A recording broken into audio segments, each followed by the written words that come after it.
दोस्तों, मैं हूं जाकिर हुसैन, आपकी जेडीएस क्लास में स्वागत करता हूं। आज हम अध्ययन करेंगे फिजिक्स चैप्टर 2 क्लास 9 का। इसमें हम पढ़ेंगे आवेग। अब देखेंगे कि आवेग होता क्या है। तो जब किसी वस्तु पर बल लगाया जाता है और वह बल अत्यधिक या अत्यंत कम समय के लिए लगता है, बिल्कुल कम समय के लिए लगता है, तो उसी बल को हम क्या कहते हैं? आवेग कहते हैं। अर्थात हमने समझा कि जब हम किसी वस्तु पर बल लगाएं और वह बल बहुत कम समय के लिए लगता है, तो इसी बल तथा समय अंतराल के गुणनफल को आवेग कहते हैं। और आवेग को हम मान लिया किसी वस्तु पर लगाया गया बल, किसी वस्तु पर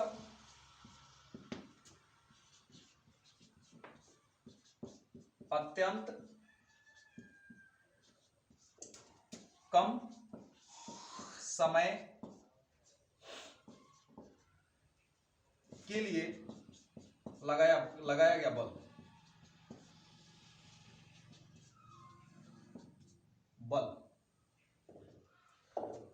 तो किसी वस्तु पर अत्यंत कम समय के लिए लगाया गया बल को ही हम क्या कहते हैं? आवेग कहते हैं। तो हम समझ सकते हैं कि यहां पे वस्तु पर लगाया गया बल जो है, हमारा बल F है, और अत्यंत कम समय, मान लीजिए समय अंतराल जो है, उसका समय अंतराल डेल्टा टी हो जाए। तो हम यहां पे आवेग बराबर क्या कह सकते हैं? आवेग बराबर होता है बल गुणे समय अंतराल, बल गुणे समय अंतराल।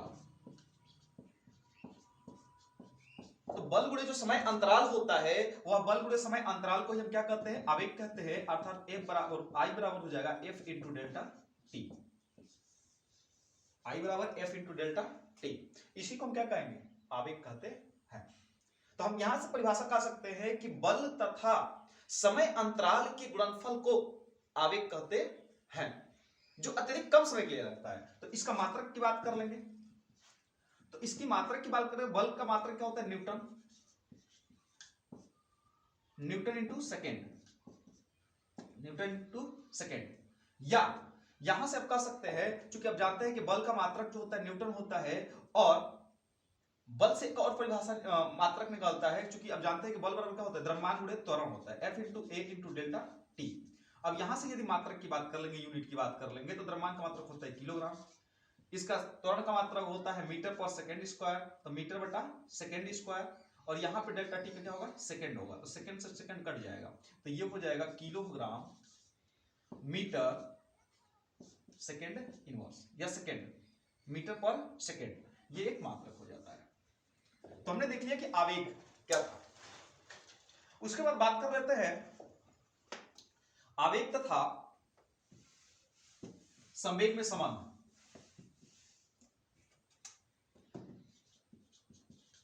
आवेग तथा संवेग में संबंध क्या होगा? अब चूंकि हम जानते हैं कि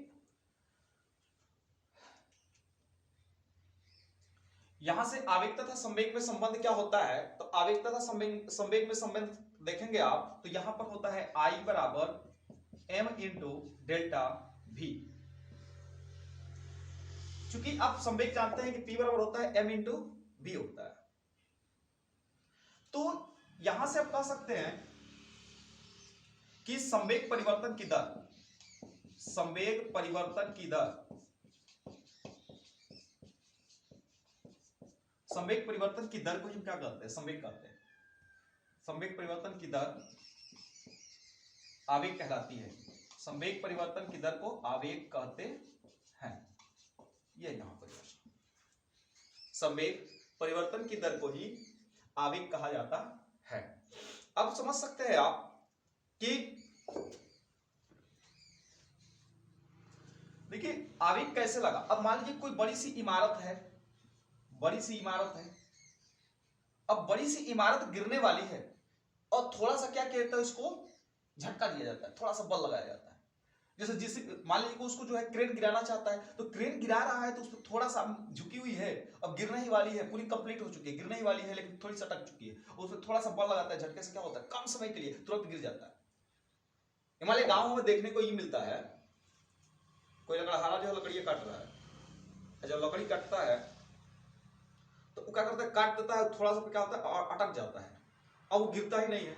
तो क्या करता है, थोड़ा सा बल लगाता है, और जैसे ही बल लगाता है तुरंत क्या होता है, फटाक से गिर जाता है डंडिया। इसका मतलब क्या हुआ कि उस पर जो बल लगाया वह बहुत कम समय के लिए बल लगाया, और बल तथा समय के गुणनफल को हमने क्या कह दिया, आवेग। तो वह आवेग में आ गया, जैसे ही बल लगाया डंडिया तुरंत आवेग में आ गई, जोश में आ गई, तुरंत ध्यान से गिर गई। तो आवेग जो होता है किसी वस्तु के बल की दिशा में ही काम करता है।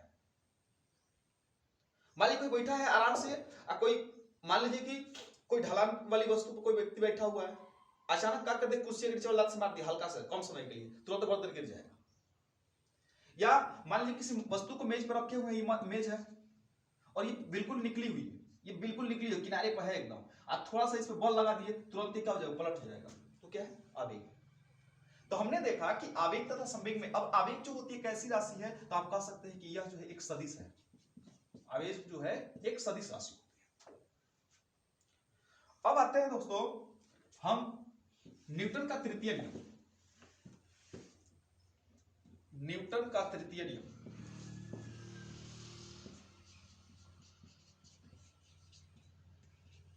नियम या तीसरा नियम, न्यूटन का तृतीय नियम या तीसरा नियम। अब न्यूटन ने क्या कहा था तीसरा नियम के अनुसार, कि जब किसी वस्तु पर हम बल लगाते हैं तो वह वस्तु भी हमारे ऊपर उतना ही बल लगाती है। उसी को हम कहते हैं न्यूटन का तीसरा नियम। और इस नियम को क्रिया प्रतिक्रिया के नियम से जाना जाता है। जैसे मान लीजिए थोड़ा सा हम देखते हैं, गांधी जी बतिया सोचते हैं, गांधी जी ने कहा था कि यदि कोई एक थप्पड़ मारता है तो दूसरा का गला दे दीजिए, उस पर मारो। लेकिन ना आधुनिक युग कहता है कि यदि कोई एक थप्पड़ मार दिया तो उसको भी मारो उतना ही तेज से कि क्रिया प्रतिक्रिया हो फटाक से एकदम। क्या कहता है इसको, क्रिया प्रतिक्रिया का नियम है, तीसरा नियम है गांधी जी का, समझ लीजिए। तो गांधी जी का नियम काम नहीं करेगा यहाँ पे। तो ये है न्यूटन का तीसरा नियम, कि जब किसी वस्तु पर हम बल लगाते हैं तो वह वस्तु भी हमारे ऊपर उतना ही बल लगाती है। इसी को कहते हैं क्रिया प्रतिक्रिया का नियम। मैं आशा करता हूं कि यह नियम जो होगी आपको समझ में आ रही होगी। क्रिया प्रतिक्रिया का नियम क्या होता है। क्रिया प्रतिक्रिया, मान लीजिए कोई क्लास में बैठा है बच्चा और धीरे धीरे क्या कर रहा है, एक लंगड़ा प्रकार दिया उसको खोद रहा है धीरे धीरे, तो वो भी क्या करेगा, बड़का से लेगा तुरंत खोद देगा, तो क्या हो गया, क्रिया प्रतिक्रिया हो गया। तो इस नियम को हम कहते हैं क्रिया प्रतिक्रिया का नियम। तो आशा करते हैं कि वीडियो जो होगी आपको बहुत समझ में आ रही होगी, और देखने के लिए धन्यवाद।